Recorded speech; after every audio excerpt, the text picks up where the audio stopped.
Hello friends, आज के इस वीडियो में हम लोग सीखेंगे फंक्शन कॉलिंग के अंदर डिफॉल्ट आर्गुमेंट्स के कॉन्सेप्ट को, जिसको कि ऑप्शनल आर्गुमेंट्स भी कहा जाता है। इससे पहले कि हम लोग डिफॉल्ट आर्गुमेंट्स के डिफरेंट इफ्स एंड बट्स को देखें, सबसे पहले हम लोग समझते हैं कि अगर सपोज आपसे ये कहा जाता है कि आप एक फंक्शन बनाओ, मान लो सम नाम का, जहां आपको दो पैरामीटर पास करना है और वो फंक्शन दोनों पैरामीटर जो आपने पास किया है उसके सम को दिखा दे। तो नॉर्मली आप क्या करते हो, ऐसे वॉइड सम लिखते हो। दो पैरामीटर के लिए आप मान लो INT(x), INT(y), ऐसे दो आप डमी आर्गुमेंट ले लेते हो, फॉर्मल आर्गुमेंट ले लेते हो और उसके बाद आप मैसेज दे देते हो सी आउट से न्यू लाइन में कि सम इक्वल्स और जो भी x का वैल्यू है प्लस जो भी y का वैल्यू है। अब ये यहाँ पे जो आपने ऊपर में ये जो वाइड सम लिखा, ये क्या कहलाता है? ये कहलाता है आपका फंक्शन डेफिनेशन। बहुत ध्यान से समझिएगा जो चीज मैं बताने जा रहा हूं, क्यों जरूरत पड़ती है आखिर ऑप्शनल आर्गुमेंट की या डिफॉल्ट आर्गुमेंट की। ये आपका फंक्शन कॉलिंग है ना। अब इसको आप एग्जीक्यूट करा के देख लो, सम इक्वल्स 30 आएगा, चूंकि आपने पहला आर्गुमेंट 10 पास किया है, दूसरा आर्गुमेंट आपने 20 पास किया है। देखो यहाँ पे सम 30 आ रहा है। लेकिन अगर आपसे कहा जाता है कि मान लो कि मुझे दोनों में से कोई भी पैरामीटर नहीं पास करना है, या पहला पैरामीटर पास करना है, दूसरा नहीं पास करना है, तो उस केस में क्या ये एग्जीक्यूट हो पाएगा? देखो ध्यान से, अगर ऐसा आपको कहा जाता है, देखो यहां एरर आ रहा है क्योंकि आपने जो फंक्शन का डिफिनीशन लिखा है उसमें दो पैरामीटर है और दोनों जो पैरामीटर है वो रेगुलर पैरामीटर है, तो सम को ऑलवेज दो पैरामीटर चाहिए ही चाहिए। तो इस लाइन में एरर क्यों आ रहा है? चलो मैं इसे कमेंट लाइन बना देता हूं। इस लाइन में एरर इसलिए आ रहा है क्योंकि यहां पे सिंगल पैरामीटर भी नहीं अवेलेबल है, दो पैरामीटर चाहिए, एक भी नहीं है। और ये देखो थर्ड लाइन में अभी एरर आने लगा। एक्चुअली यहां पे लाइन नंबर 12 है। यहां क्यों? क्योंकि इसमें सिंगल आर्गुमेंट है और आपके डिफिनीशन के हिसाब से दो आर्गुमेंट पास होना चाहिए, होना ही चाहिए सम को अगर आप कॉल करना चाहते हो तो यहां पे काम आता है आपका डिफॉल्ट आर्गुमेंट या ऑप्शनल आर्गुमेंट का कॉन्सेप्ट। बहुत ध्यान से समझिएगा। देखिए डिफॉल्ट आर्गुमेंट जो होता है वो आपको अलाउ करता है कि आप आर्गुमेंट को एक डिफॉल्ट वैल्यू दे सकते हो, जैसे 0, 1, 10, 12 जो आपकी मर्जी हो, है ना। उससे होता यह है कि जब आप पैरामीटर का वैल्यू नहीं पास करते हो ना, तो जो डिफॉल्ट आर्गुमेंट में आप वैल्यू पास करोगे वही बाय डिफॉल्ट उस पैरामीटर का वैल्यू ले लेगा। उसी वैल्यू को हम लोग ऑप्शनल वैल्यू भी कहते हैं या डिफॉल्ट वैल्यू भी कहते हैं। तो देखो इसका सिंटैक्स क्या होता है। डेफिनेशन के वक्त में मान लो आपको दोनों ही पैरामीटर को ऑप्शनल बनाना है, तो आप एक्स में रख लो 0। 0 ही क्यों रखना है भाई?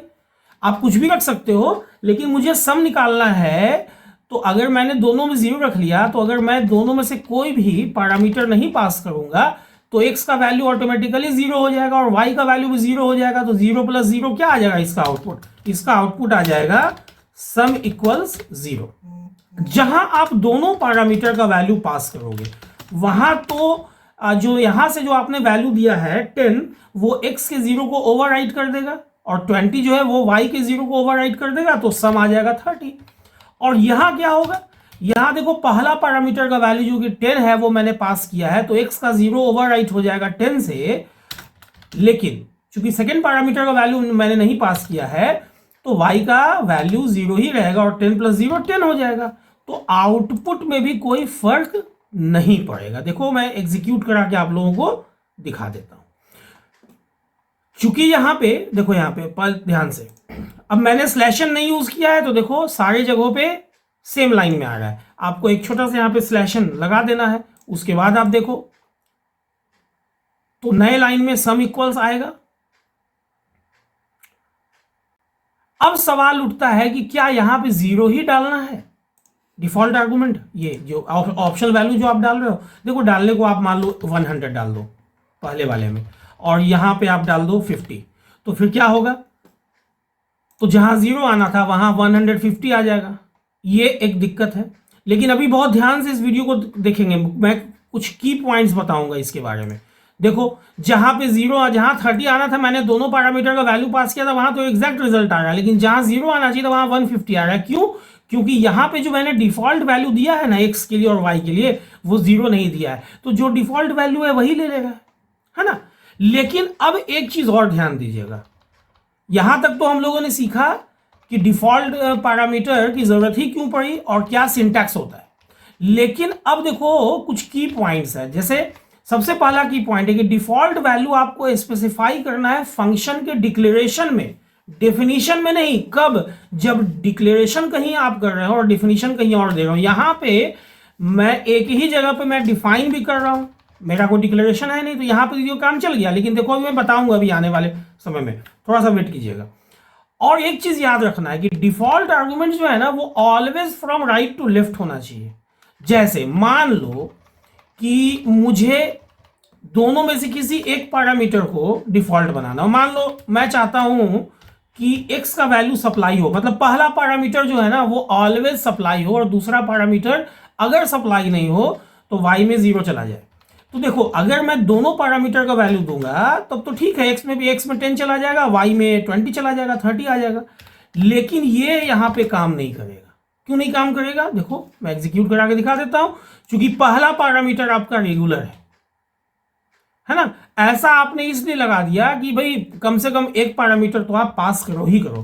तो यहां 50 डाल दो तो क्या आ जाएगा? सम इक्वल्स 50 आ जाएगा, है ना। चलो इसे मैं हटा देता हूं। अब देखो, लेकिन अगर आप ये सोचते हो कि मैं पहले वाले पैरामीटर को बना देता हूं default argument, default parameter, optional parameter, optional argument, और दूसरे वाले को रेगुलर बनाता हूं, तो ऐसा नहीं हो पाएगा। देखो x में 0 डाल दो और y में आप कुछ मत डालो।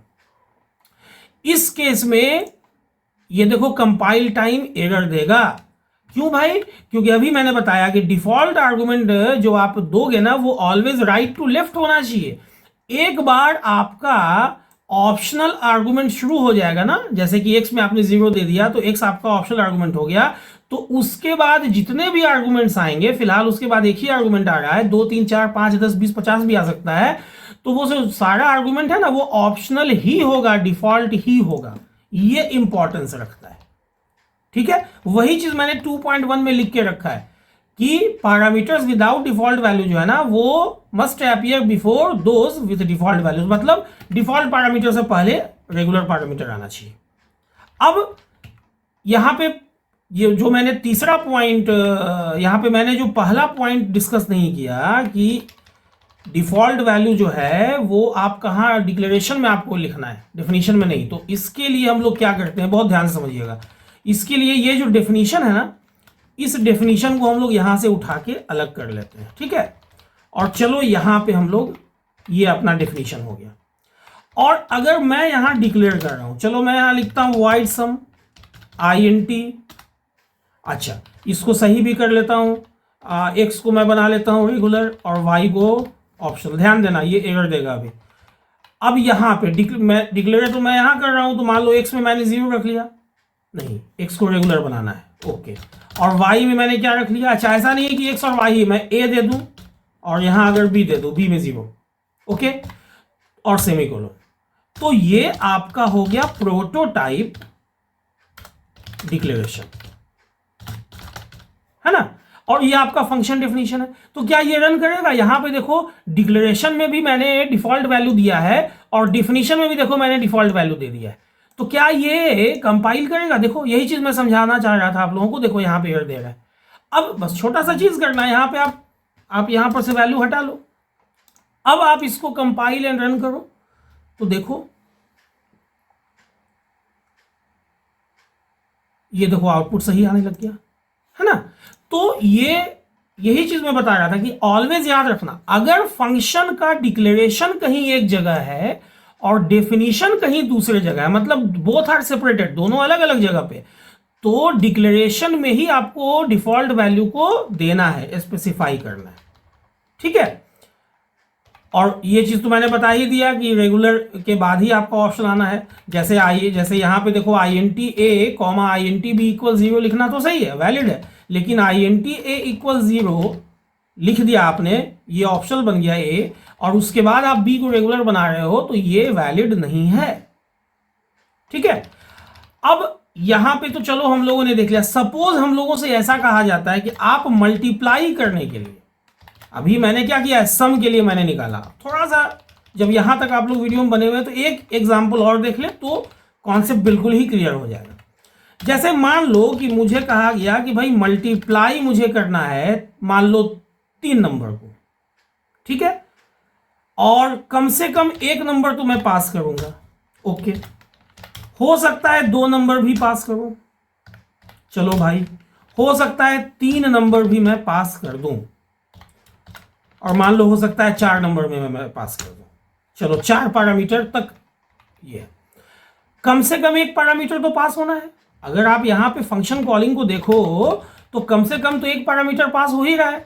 तो आप यहां पे कैसे लिखोगे डेफिनेशन, आप लिखोगे वाइड मल्टीप्लाई, और देखो यहां पे जैसा कि यहां पे फंक्शन कॉलिंग से पता चल रहा है मिनिमम 1 पैरामीटर चाहिए, तो मैंने INT A लिया, जो पहला पैरामीटर है इसको मैंने बना दिया रेगुलर।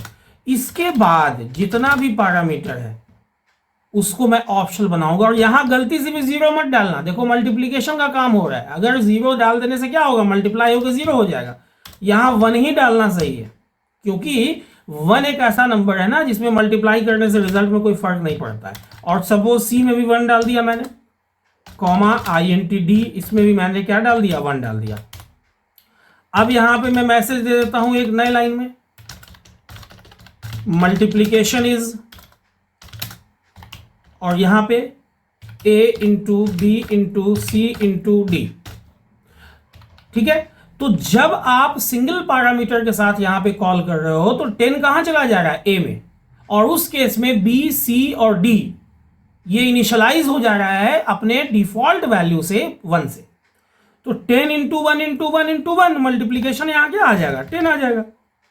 लेकिन जब आप सेकेंड पैरामीटर भी पास कर रहे हो तो 10 तो चला जाएगा A में, और ये 3 चला जाएगा B में, मतलब 1 ओवरराइट हो जाएगा।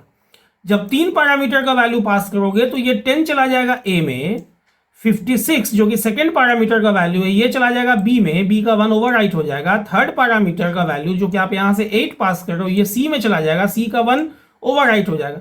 और ऐसे ही चौथे कॉलिंग के लिए भी होगा। अब देखो आप इसको कॉल करके, अब देखो यहां पे ये जो यहां पे मैंने मल्टीप्लाई कॉल किया है, यहां A का वैल्यू मैंने डाला है 10, INT A को मैंने रखा है रेगुलर, B को 1, C को 1, D को 1। यहां देखो मल्टीप्लाई का एक्चुअली स्पेल मिस्टेक हो गया है, बाकी तो सब जगह सही था। ऐसा देखो ये सब चीज भी जो है ना, अच्छा है कि वीडियो बनाने के वक्त में ये चीज हो जाता है, ये सब आप लोगों के साथ भी हो सकता है, तो उसमें घबराना नहीं है, देख लेना है थोड़ा सा। लोग क्या समझते हैं कि जा कहीं रेगुलर पैरामीटर और ऑप्शन में तो कोई दिक्कत नहीं हो गया, तो नहीं, कभी कभी ऐसा होता है कि यहाँ पे देखो स्पेलिंग मिस्टेक था, सिंपल है, सारा कॉन्सेप्ट देख लो वही है ना। लेकिन यहाँ पे फिर वही आप लोग गलती मत करना, अगर ये डेफिनेशन आप उठा के नीचे रख देते हो तो इस डेफिनेशन में ध्यान देना, इस डेफिनेशन में जो आपने यहां पे ये जो इनिशियलाइज किया है ना, इसको आप हटा दोगे। लेकिन यहां ऊपर में आप देना मत भूलना, डिक्लेरेशन के वक्त में आपका फंक्शन क्या है, मल्टीप्लाई फंक्शन है, तो यहां INT A, ये तो रेगुलर पैरामीटर है, कॉमा, अच्छा A ही क्यों, आप X ले लो, आप P ले लो, हटाओ, INT Q यहां 1 रख लो, कॉमा INT R यहां भी 1 रख लो, और कॉमा INT S यहां भी 1 रख लो, और ये आपका। तो यहां ये लाइन, ऊपर वाला लाइन क्या है, ये डिक्लेरेशन है, यहां पे आपने ऑप्शनल वैल्यू दिया है, जो डिफॉल्ट वैल्यू वो दिया है, और देखो डेफिनेशन में आपने वैल्यू नहीं दिया, और यही सही सिंटैक्स है, देख लो अब कंपाइल करके। तो ये मल्टीप्लीकेशन के लिए भी मैंने आप लोगों को बताया कि कैसे आप ऑप्शनल पैरामीटर, ऑप्शनल आर्गुमेंट का यूज करके मल्टीप्लीकेशन के लिए भी फंक्शन बना सकते हो। सिंगल फंक्शन से ही आपका ये सारा कॉलिंग हो जाएगा। ये बेनिफिट है आपका डिफॉल्ट आर्गुमेंट्स का, जब आप C++ के अंदर फंक्शन को कॉल कर रहे हो। तो उम्मीद करता हूं कि अब आप लोग भी बहुत आराम से C++ लैंग्वेज में इस पर्टिकुलर कॉन्सेप्ट को, जिसको कि डिफॉल्ट आर्गुमेंट का कॉन्सेप्ट कहा जाता है या ऑप्शनल आर्गुमेंट का कॉन्सेप्ट कहा जाता है, अब आसानी से यूज कर सकोगे। उम्मीद करता हूँ ये वीडियो आप लोगों को नॉलेजेबल लगी होगी, इन्फॉर्मेटिव लगी होगी। अगर वीडियो अच्छी लगी हो तो वीडियो को लाइक और शेयर करना ना भूलें, और चैनल पर नए आए हैं और इस ढंग के वीडियो में इंटरेस्ट रखते हैं तो चैनल को सब्सक्राइब कर दें, बेल बटन को हिट करना ना भूलें, ताकि जो भी वीडियो मैं अपलोड करूं या पब्लिश करूं उसका नोटिफिकेशन आप लोगों से मिस ना हो, ताकि वीडियो मिस ना हो। वीडियो के अंत तक बने रहने के लिए आप लोगों का बहुत बहुत धन्यवाद, शुक्रिया, थैंक्स अलॉट।